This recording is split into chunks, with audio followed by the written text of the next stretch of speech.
घंटे में स्वागत आपका। मैं हूं योगेंद्र, आप देख रहे हैं खास खबर। और खास खबर में हम बात करेंगे राहुल गांधी के सियासी भविष्य की। राहुल गांधी पहली बार एक संवैधानिक दायरे की बात करें तो एक जिम्मेदार पद पर बैठेंगे और बैठने के साथ ही वो अपने आप को एक साबित भी करेंगे कि वाकई राहुल गांधी बेशक पार्टी और संगठन के हिसाब से उनकी लीडरशिप राष्ट्रीय अध्यक्ष तक पहुंच गई होगी, लेकिन क्या ऐसे जो संवैधानिक दायरे में आने वाले पद हैं उन पे कितनी तरह से वो निभा पाते हैं। क्योंकि युवाओं का जमाना है, इसे खारिज नहीं किया जा सकता। एक्सपीरियंस अपनी जगह होते वक्त कई बार ये बात कहते हैं कि युवाओं की ऊर्जा और जो वरिष्ठ हैं उनका एक्सपीरियंस दोनों को मिलकर के हम आगे चलेंगे। यहाँ इस वजह से मैं कह रहा हूं कि 10 साल के कार्यकाल में प्रधानमंत्री के दोनों नरेंद्र मोदी के जो कार्यकाल रहा उसमें नेता प्रतिपक्ष के लायक सीटें कांग्रेस को नहीं मिल पाई।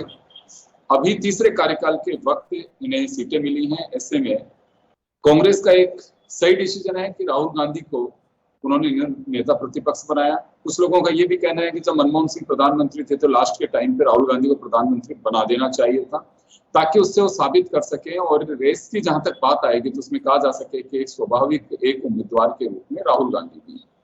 खैर, लेकिन अब खासकर अगर आप बात करें राहुल गांधी की इमेज को लेकर के जो बनाया उनको, कभी कोई पप्पू कह रहा था, कभी कोई क्या कह रहा था, वो भी बीजेपी के नेताओं के माध्यम से। लेकिन अब राहुल गांधी के सामने साबित करने के साथ साथ पूरे जो प्रतिपक्ष के सदस्य हैं उन्हें साथ लेकर चलने की एक बड़ी चुनौती होगी। चुनौती इस मायने में भी होगी कि आप पहले बहुत अच्छा बोल करके प्रधानमंत्री के गले भी मिले और उसके बाद में आंख मार के और सारा काम ध्वस्त कर दिया। लेकिन अब आपको गंभीरता दिखानी होगी। मैं ये नहीं कहता राहुल गांधी गंभीर नहीं है, बहुत गंभीर है, लेकिन ये साबित करना पड़ेगा सदन को ही नहीं, देश की जनता जब उन्हें सुनेगी नेता प्रतिपक्ष के रूप में तो उन्हें भरोसा भी दिलाना होगा। तो हमारे साथ इस पूरे मुद्दे पर चर्चा करने के लिए हमारे साथ प्रमोद वशिष्ठ साहब हैं, राजीव जैन साहब हैं, महेश शर्मा साहब हैं। मैं राजीव जी आपके पास में आना चाहूंगा। राहुल गांधी के लिए एक नई चुनौती है। देखिए, पद कोई भी हो, जितनी चुनौती तीसरे कार्यकाल के लिए प्रधानमंत्री नरेंद्र मोदी के लिए है, तो नेता प्रतिपक्ष के रूप में राहुल गांधी के सामने भी वही चुनौतियां हैं। तो क्या लगता है आपको कि राहुल गांधी को एक प्लेटफॉर्म तो मिल गया, अब उन्हें साबित करना होगा, ये कहा जा सकता है? देखिए योगेंद्र जी, निश्चित रूप से उनको अब साबित करना होगा कि वो नेता प्रतिपक्ष के तौर पर अपनी भूमिका वो किस तरीके से निभाते हैं। कि जनता को बड़ी अपेक्षा है, 10 साल बाद देश को या लोकसभा को एक नेता प्रतिपक्ष मिला है, तो कांग्रेस में भी बड़ा खुशी का माहौल है इस पद को लेकर। कांग्रेस कार्यकर्ताओं में भी, जैसे पार्टी में भी एक खुशी मनाई जा रही है कि कम से कम उनको एक नेता प्रतिपक्ष का दर्जा तो मिला। अब उस पद पर राहुल गांधी को बैठाया गया है, तो राहुल गांधी को अपनी क्षमताओं के हिसाब से, अब 10 साल वो विपक्ष में रहे, उन्होंने 2 यात्राएं की, देश को पूरी तरीके से समझ भी लिया, देश की समस्याओं को भी समझ लिया, आम आदमी क्या चाहता है सरकार से और विपक्ष से, विपक्ष उसके मुद्दों को उठाए, सरकार को उन चीजों के लिए बाध्य करे। सरकार के मान लो कोई गलत फैसले हैं, जनहित विरोधी हैं, तो उनमें कहीं ना कहीं एक प्रभावी भूमिका अब राहुल गांधी को निभानी होगी। ये एक बात है कि गांधी परिवार के ये तीसरे ऐसे नेता हैं जिनको प्रतिपक्ष का नेता का दर्जा मिला है। पहले राजीव गांधी भी 89 से 90 तक को प्रतिपक्ष नेता रहे, वाजपेयी के टाइम पे सोनिया गांधी प्रतिपक्ष नेता रही। तो एक अपने दल के रूप में, प्रतिपक्ष के नेता के रूप में, उस रूप में उनको साबित करना होगा कि वो भविष्य के प्रधानमंत्री हो सके। भविष्य के प्रधानमंत्री के लिए उनको अपनी एक छवि को एक अलग तरीके की निखार उसमें लानी होगी। तो निश्चित रूप से पिछले राहुल गांधी 5वीं बार सांसद बने हैं, 4 बार का उनका सांसद का जो कार्यकाल है उसकी भूमिका अब नए तौर पे किस रूप में भूमिका में आएंगे। वो प्रतिपक्ष के नेता को काफी कुछ अध्ययन भी करना होता है।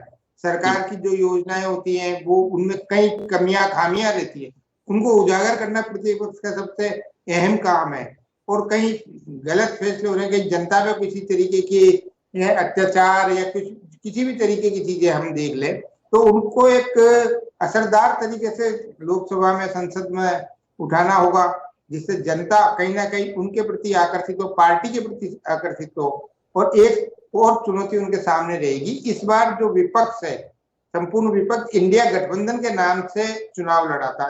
अब चुनाव लड़ने तक तो सही है, उसके बाद भी अभी तक जो अब संसद का नया सत्र शुरू हो रहा है उसमें भी वो एकजुटता दिखा रहे हैं। तो ये पूरे 5 साल विपक्ष को एकजुट रखना, प्रतिपक्ष के जितने भी दल हैं उनको एकजुट रखना, ये भी एक उनके लिए चुनौतीपूर्ण होगी, क्योंकि प्रतिपक्ष के नेता की जिम्मेदारी सबसे ज्यादा होगी कि जो छोटे दल उनके साथ हैं, जिनमें समाजवादी पार्टी या अन्य दल जो भी हैं, उन सबको कैसे एकजुट रखे। अब जैसे ममता बनर्जी की तृणमूल कांग्रेस है, अब वो राष्ट्रीय स्तर पर तो हो सकता है प्रतिपक्ष के साथ रहे, भाजपा का विरोध करे, क्योंकि बंगाल की उनकी राजनीति में उनके लिए नंबर 1 दुश्मन भाजपा है, तो नंबर 2 दुश्मन कांग्रेस भी है, क्योंकि टीएमसी जिस आधार पे बनी वो कांग्रेस का वोट बैंक ही हासिल करके वो उसने अपनी एक जगह बनाई बंगाल में।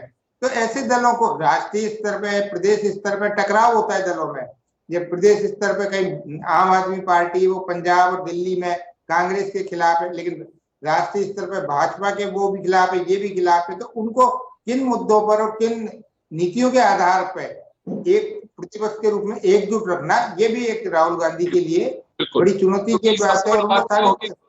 आप एक कुनबा बढ़ाने के लिए भी आपके पास में पूरी लीडरशिप और फ्री हैंड होगा, आप चाहे तो बढ़ा सकते हैं आइडियोलॉजिकली। देखिए, राजनीति में कोई किसी का स्थायी विरोधी और दोस्त नहीं होता है, ये राहुल गांधी पे डिपेंड करेगा। और मैं कहना चाहूंगा कि बहुत ज्यादा एग्रेसिव रहने से भी कोई लीडरशिप बहुत चमकदार नहीं बनती है। सुषमा स्वराज उसका उदाहरण है, जब सीएलपी लीडर रही है तो आपको मालूम होगा कि वो अपनी बात किस दम के साथ में और किस लॉजिक के साथ में रखती थी और मनवाती थी। ये राहुल गांधी पे डिपेंड करेगा, क्योंकि राजीव जी ने कहा कि देखिए सीएलपी लीडर के लिए, लीडर ऑफ अपोजिशन के लिए आपको पढ़ना भी होगा, चीजों की जानकारी भी होनी चाहिए, आत्मीय ज्ञान का वो भंडार होना चाहिए, खासकर योजनाओं को लेकर के। जब योजनाओं की जानकारी होगी, देश दुनिया में क्या चल रहा है जिससे भारत की साख पे फर्क पड़ रहा है, अगर कभी आपको लगता है कि अप्रिशिएट करना चाहिए तो वो भी बोलना चाहिए। तो ये कुछ ऐसी चीजें होंगी जिसके लिए राहुल गांधी की एक परीक्षा होगी। महेश जी हमारे साथ में हैं। सर, आपको क्या लगता है कि राहुल गांधी को जिम्मेदारी कांग्रेस ने इंडिया गठबंधन के नेताओं सांसदों की सहमति से दी है, लेकिन अब किस तरह की चुनौती मान के चलते हैं? क्योंकि राहुल गांधी देखिए पार्टी के राष्ट्रीय अध्यक्ष रहे होंगे, कई राज्यों के प्रभारी रह चुके, फ्रंटल ऑर्गेनाइजेशन के प्रभारी रह चुके, वो अपनी मर्जी से टिकट भी बांटते हैं, चुनाव भी यूपी के प्रभारी रहे। लेकिन ये एक अलग तरह का है, ये लोकतंत्र की सबसे बड़ी पंचायत है जिसमें आपको नंबर 2 का दर्जा वहां दिया जा रहा है। आपके कई कमेटियों के अंदर जब मीटिंग होंगी तो प्रधानमंत्री के साथ आपको बैठना होगा, आपकी एक सहमति और असहमति दोनों मायने रखेंगी। तो ऐसे में राहुल गांधी को क्या ख्याल रखना होगा, क्योंकि बाहर की इमेज और यहाँ बनानी होगी जो इमेज, उसमें काफी अंतर होता है। म्यूट है सर, आपके यहाँ से म्यूट है। महेश जी म्यूट है आपके यहाँ से, अनम्यूट करिए एक बार। मैं वापस लौटूंगा आपके पास में, मैं प्रमोद वशिष्ठ साहब का रुख करना चाहूंगा। सर, क्या लगता है आपको कि राहुल गांधी को यह साबित करना होगा, या मैच्योर पॉलिटिशियन है, उन्हें कोई साबित करने की जरूरत ही क्या है, मजे खिलाड़ी है? नहीं, देखो योगेंद्र जी, सबसे पहली चुनौती तो उनके सामने साबित करने की है, इसमें कोई दो राय नहीं। लेकिन मैं इसमें यहाँ जोड़ना चाहूंगा कि राहुल गांधी अब बहुत ही संतुलित और सुलझे हुए नेता नजर आ रहे हैं जी। उन्होंने जब लोकसभा अध्यक्ष को बधाई देने गए तो ये भी अपने ड्रेस कोड को भी टी शर्ट हटा के कुर्ता पजामे में वो नजर आए, आपने देखा होगा उस टाइम मोदी जी के साथ भी। तो अब उनके सामने चुनौती जो उनकी वो छवि एक पहले जो थी उसमें तो बड़ा परिवर्तन आया, इसमें कोई दो राय नहीं, उन्होंने बहुत जबरदस्त परिवर्तन किया है। और इस टाइम उनको प्रूव करने के लिए उनके पास बड़ा मौका है, क्योंकि मोदी सरकार के पास पूरा बहुमत नहीं, पूर्ण बहुमत नहीं है, ये बैसाखियों की सरकार है, गठबंधन की सरकार है, तो यहाँ उनके पास प्रूव करने का बड़ा मौका है। लेकिन चुनौतियां भी बहुत ज्यादा इसलिए हैं कि वो अपनी 99 सीटों के साथ 230-33 लोगों को किस तरह से साथ लेके चल पाएंगे, ये उनके लिए एक बड़ी बात भी है। अगर देखो राहुल गांधी को वैसे देखा जाए तो 2004 से और 2014 तक का जो दौर आया उसमें वो चाहते तो मंत्री बनते, प्रधानमंत्री बन जाते, लेकिन उनकी ये बात एक अच्छी शिक्षा के रूप में भी गई है कि पहले प्रूव करो फिर पद लो। ये मना करते रहे बार बार, इनको मंत्री बनाने का ये मना करते रहे कि नहीं बनना है। तो जयपुर में जब इनको उपाध्यक्ष बनाया था तो इन्होंने ये बात भी कही थी कि जो सत्ता है वो जहर है। तो पूरी तरह से आपने देखा हो जयपुर के अधिवेशन में, तो वो एक उन्होंने पहले अपने आप को प्रूव किया, प्रूव करने के बाद में अब उन्होंने जो ये पद लिया है, तो इसमें मुझको लगता है कि ये इसको बड़े ही अच्छे ढंग से चलाने की।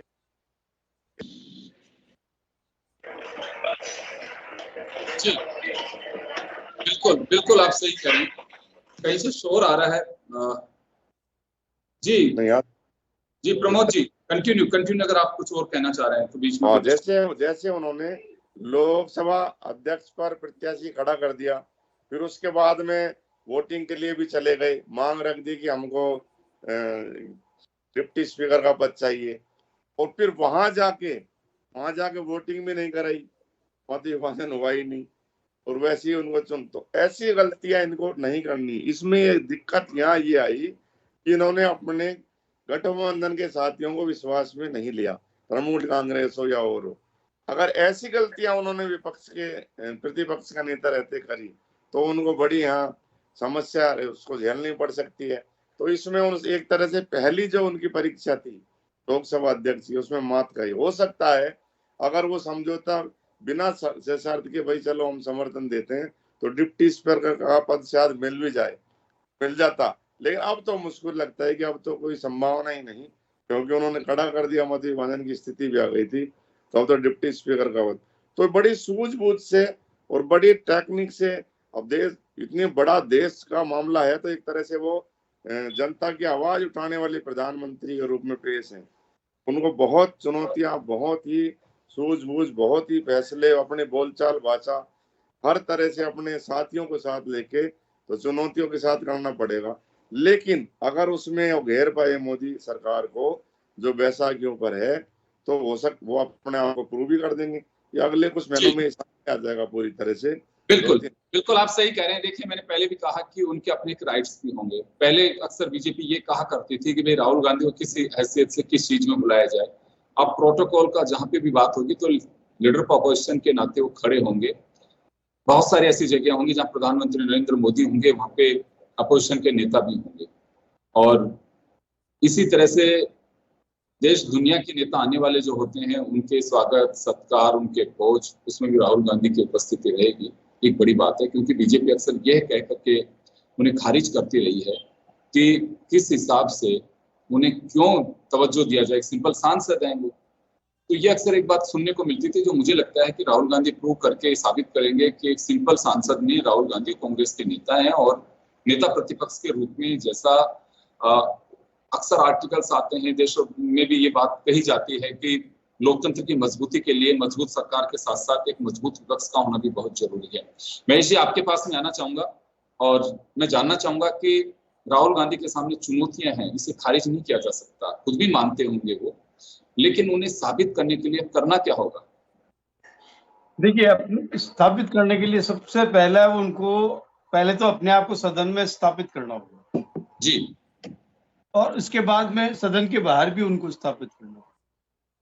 अब तक का मतलब जो जिस तरह से पार्टी के भीतर जो उनकी जो छवि बनी है या बनाई जा रही है, जो या बनी है, वो अलग बात है, लेकिन अब यहाँ उन्हें अपनी सार्वजनिक छवि खुद ही तैयार करनी पड़ेगी जी। अब तक के जो विपक्षी नेता हैं उनकी तर्ज से अपने आप को एक कदम बेहतर बताना पड़ेगा। उनको लकीर का फिक्र नहीं होना है, उन्हें बुनियादी समस्याओं को प्रखरता के साथ व्यक्त करेंगे, तभी उनका रास्ता एक नए रूप में आएगा। क्योंकि ये मान के चलिए, विपक्ष का जो नेता होता है वो एक तरह से शेडो प्रधानमंत्री के रूप में काम करता है, जो और उसमें जब तक वो प्रधानमंत्री के साथ तालमेल नहीं बिठाएंगे, क्योंकि आपको कई संवैधानिक पदों पर नियुक्तियों करने वाली समिति में भी आप अध्यक्ष होंगे, तो सहयोगी होंगे, तो ऐसे रूप में आपको सरकार के साथ, विपक्ष के अपने गठबंधन के सहयोगियों के साथ तालमेल, गठबंधन की मतलब क्या कहता है जो मर्यादाएं आपको मतलब क्या कहते हैं निभानी पड़ेगी, उसका मतलब धर्म आपको भी जिस तरह से मोदी जी को निभाना पड़ेगा, ऐसे राहुल खुद को भी निभाना पड़ेगा। तो चुनौतियां ये दोनों तरह से, गठबंधन धर्म का जो पालन है तो दोनों साइड से होगा।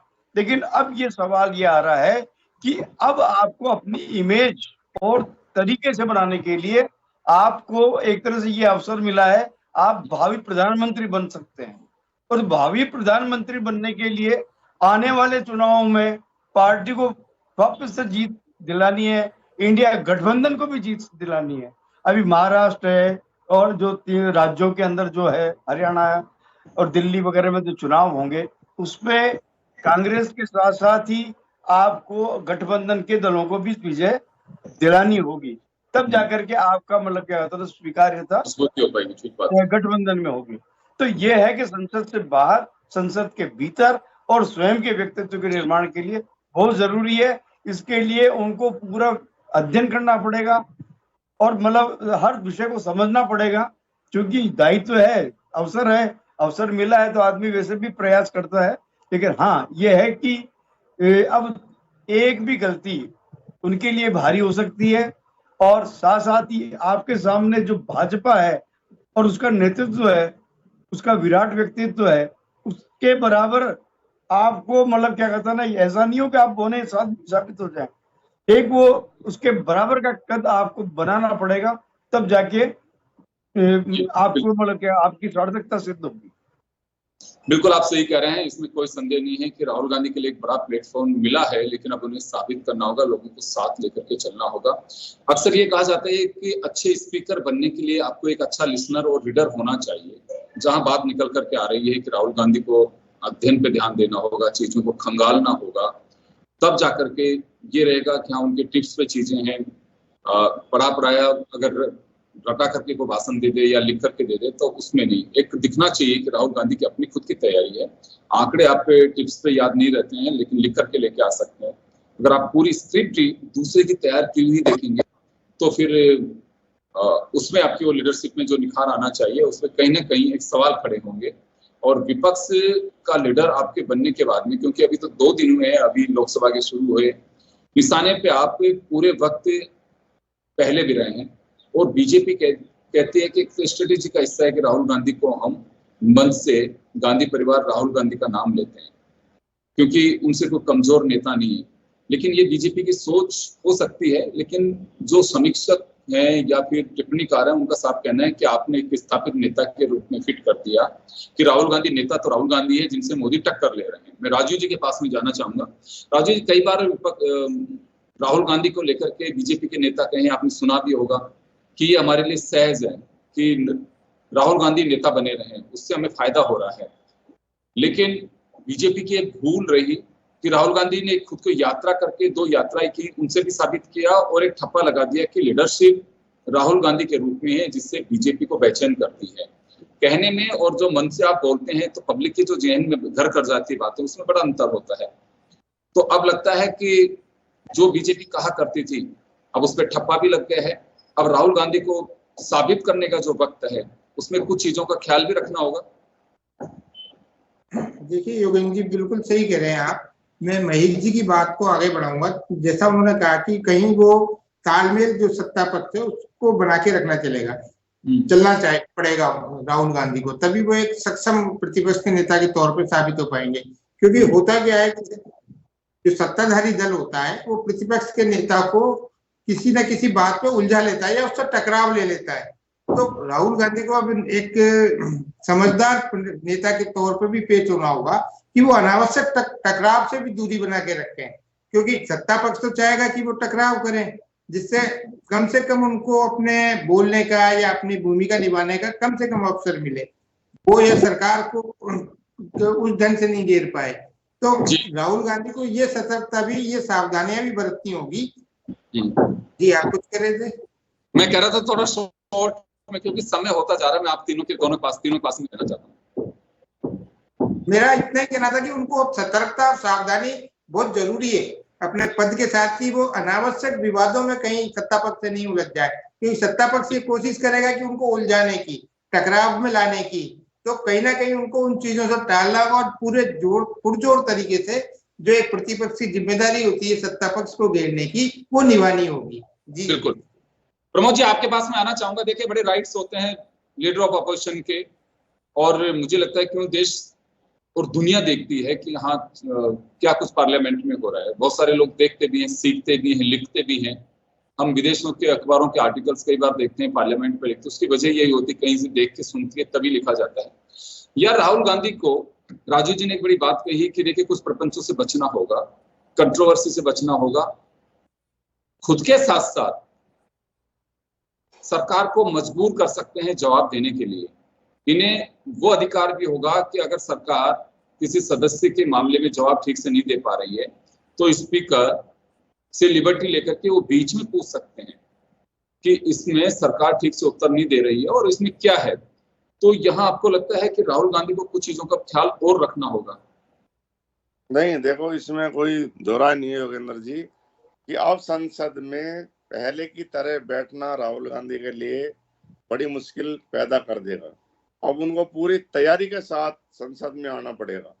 जिस तरह से कांग्रेस तीसरी बार हारी, बड़ी हार हुई तीसरी बार 99 सीट की, लेकिन उन्होंने हारी हुई बाजी को जीत में बदलने का प्रयास किया पूरी तरह से। और एक तरह से उनके कार्यकर्ताओं में जोश भी आया, आ गई सरकार, आ गई सरकार। अब तक भी जोश भरा हुआ है।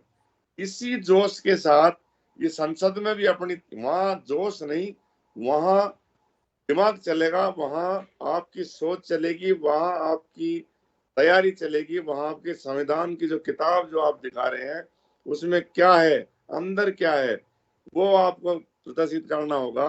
किताब दिखाने से खाली काम नहीं चलेगा।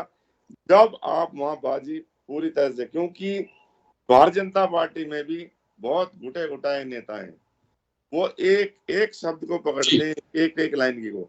इसलिए बहुत तैयारी के साथ विपक्ष के नेता के रूप में उनको आना होगा। और 3-4 महीनों में फर्स्ट इंप्रेशन ये लास्ट इंप्रेशन वाली बात है। 3-4 महीनों में अगर वो इस बात को प्रूव नहीं कर पाए तो पुरानी छवि उनकी लौट सकती है। मेरा यही कहना है।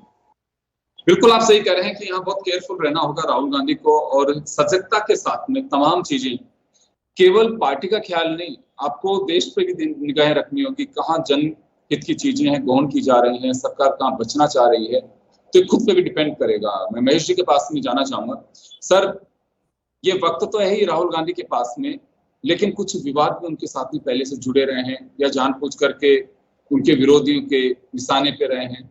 पहले भी आपने कहा कि केवल कांग्रेस के नेता नहीं रहेंगे, वो देश के विपक्ष के नेता भी हैं वो, तो उस लिहाज से उन्हें गंभीरता लानी होगी। तो उनकी गंभीरता पे किसी तरह के आज भी लोगों के अंदर सवाल है कि राहुल गांधी हैं। देखिए गंभीरता तो दिखानी पड़ेगी और उनमें इम्प्रूवमेंट भी हुआ है, ये कहा जा रहा है। चाहे भले से कांग्रेस का एक वो जो सलाहकार मंडल है वो भी स्थापित करने में लगा हुआ है इन्हें, इसमें तो कोई दो राय नहीं, और लग भी रहा है कि वो परिपक्वता दिखा रहे हैं। लेकिन उसमें परिपक्वता में बौद्धिकता और साथ साथ ही सरकार को झुकाने की ताकत भी होनी चाहिए। आप विपक्ष के नेता हैं तो ऐसी, मतलब क्या कहते हैं, आपसे कोई ऐसी गलती ना हो जाए जिसका फायदा सरकार को हो जाए।